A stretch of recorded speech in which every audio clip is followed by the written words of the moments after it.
Hello, future toppers. Let's make maths simple, intuitive, and fun together. So, we are back with wholesome new question which says f of x equals to this is odd or even function. Great.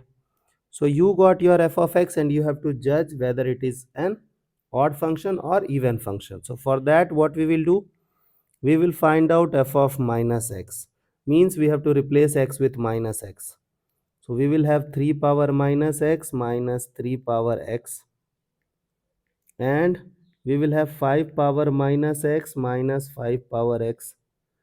Now what I will do now, I will take minus common from here so that I can place this element over here, and I will do the same with here as well. So I will take minus common 2 times.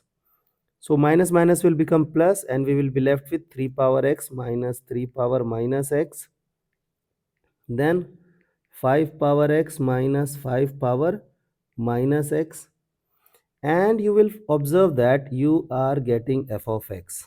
Now you know that your f of minus x is coming out to be equal to f of x, hence it is even function. Okay, I hope the idea is clear and you guys can handle similar situations. So see you guys in the next session of Mathflix.